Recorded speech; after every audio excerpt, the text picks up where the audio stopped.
le kettlebell?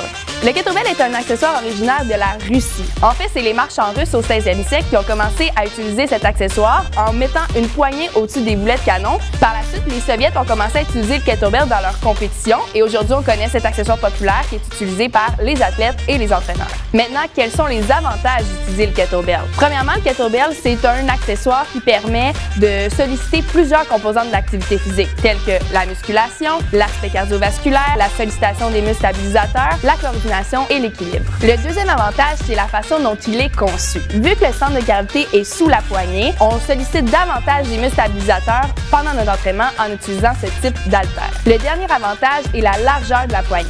Puisque la poignée est large, on peut mettre soit une ou deux mains en utilisant le kettlebell, en plus de pouvoir faire des rotations du poignet. Ça permet alors d'augmenter l'amplitude de mouvement et de solliciter davantage l'effet musculaire. L'utilisation du kettlebell permet de varier les entraînements et d'utiliser un autre type de poids libre. C'est pourquoi aujourd'hui, je vous présente un petit entraînement avec kettlebell, donc vous allez avoir dans chacun des exercices cet accessoire. Le premier exercice que je vous présente, le kettlebell swing. Dans cet exercice, c'est important d'avoir les abdos contractés, le dos droit et la tête haute en faisant l'exercice. On part en position squat avec le kettlebell entre les jambes et dans les mains. On monte en dépliant les hanches, en les tirant vers l'avant et vers le haut, en montant les bras jusqu'au niveau des épaules. Deuxième exercice, le sumo squat avec kettlebell. Pour cet exercice-ci, en position de départ, ce qu'on va faire, c'est qu'on place les pieds plus larges que les hanches. On tient le kettlebell dans nos mains, entre nos jambes encore une fois. Comme un squat normal, on va aller porter nos fesses comme si on descendait pour s'asseoir sur une chaise et on remonte, on enchaîne les répétitions. Vous allez sentir la sollicitation des muscles à l'intérieur des cuisses en exécutant le mouvement.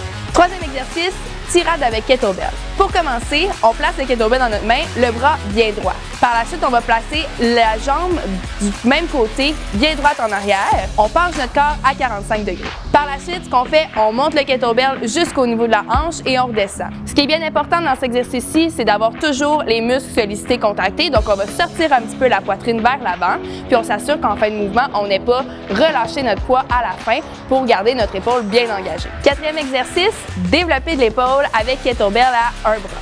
Donc, ce qu'on va faire ici, encore une fois, belle contraction des abdominaux, on reste stable. Si vous voulez avoir plus de stabilité, vous pouvez fléchir un petit peu les genoux pour votre position de départ. Par la suite, on vient amener le kettlebell au niveau de l'épaule et on le pousse tout simplement vers le haut jusqu'à l'extension complète du bras. Faut faire attention en fin de mouvement, par contre, on ne veut pas aller bloquer ni les articulations de l'épaule et du coude, question d'éviter des blessures.